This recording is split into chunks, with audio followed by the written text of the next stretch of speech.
एक छोटे से गांव में जहां खुला आसमान और हरियाली हर दिशा में फैली थी, गौरव और काव्या नाम के दो भाई बहन रहते थे। गौरव 12 साल का था और बहुत जिज्ञासु और साहसी था, जबकि काव्या जो 10 साल की थी अपनी कल्पनाओं और कहानियों में खोई रहती थी। दोनों को नई चीजें खोजने और रोमांचक अनुभव करने का बहुत शौक था। एक दिन खेलते खेलते उन्हें एक जादुई पतंग मिली, जिसने उनकी जिंदगी को हमेशा के लिए बदल दिया। गर्मियों की छुट्टियों का समय था। गौरव और काव्या पास के मैदान में खेल रहे थे। तभी काव्या ने देखा कि एक अजीब सी पतंग झाड़ियों में फंसी हुई है। पतंग रंग बिरंगी थी और उस पर सुनहरे अक्षरों में कुछ लिखा था। काव्या ने पतंग उठाई और गौर से देखा।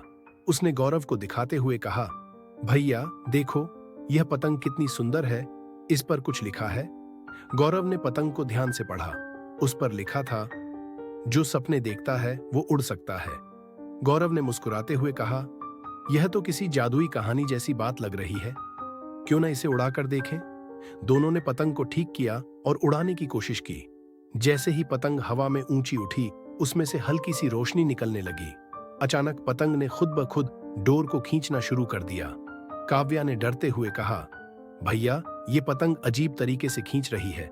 गौरव ने जवाब दिया, डरने की जरूरत नहीं, हो सकता है ये सच में जादुई पतंग हो। अचानक दोनों ने महसूस किया कि पतंग की डोर उनके हाथों से गायब हो गई और वे खुद हवा में ऊपर उठने लगे। गौरव और काव्या ने पाया कि वे हवा में तैर रहे हैं। चारों तरफ सफेद फ्लफी बादल थे। वहां पक्षी उड़ते हुए गा रहे थे और सूरज की किरणें एक अद्भुत चमक पैदा कर रही थीं। काव्या ने खुश होकर कहा, भैया यह तो किसी सपने जैसा है, हम बादलों की दुनिया में आ गए हैं।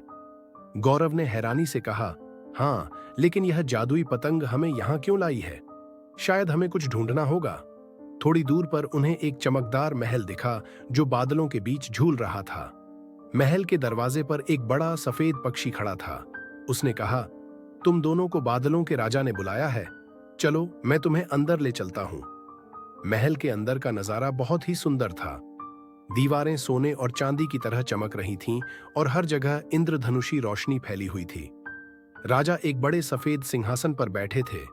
राजा ने कहा, गौरव और काव्या, यह जादुई पतंग तुम्हारे सपनों को हकीकत में बदलने के लिए है, लेकिन इसे चलाने के लिए तुम्हें साहस और सच्चाई की जरूरत होगी। क्या तुम इसके लिए तैयार हो? दोनों ने एक सुर में कहा, हाँ, हम तैयार हैं। राजा ने कहा, तुम्हें 3 चुनौतियों का सामना करना होगा। अगर तुमने उन्हें पूरा कर लिया तो यह पतंग तुम्हारी हो जाएगी। पहली चुनौती, बादलों की एक गुफा में एक चमकदार मोती रखा था, जिसे ढूंढकर लाना था। गुफा के रास्ते में तेज हवा और बिजली का सामना करना पड़ा, लेकिन गौरव ने हिम्मत दिखाते हुए मोती ढूंढ लिया।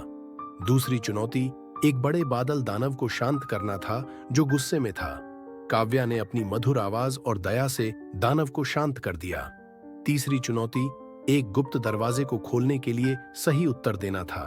दरवाजे पर लिखा था, सबसे बड़ी शक्ति क्या है? गौरव ने कहा, प्यार और सच्चाई। दरवाजा खुल गया। चुनौतियां पूरी करने के बाद राजा ने पतंग को दोनों को सौंपते हुए कहा, यह पतंग तुम्हारी है। जब भी तुम इसे उड़ाओगे, यह तुम्हें नई जगहों और नई दुनिया में ले जाएगी। इसे हमेशा अच्छाई के लिए इस्तेमाल करना।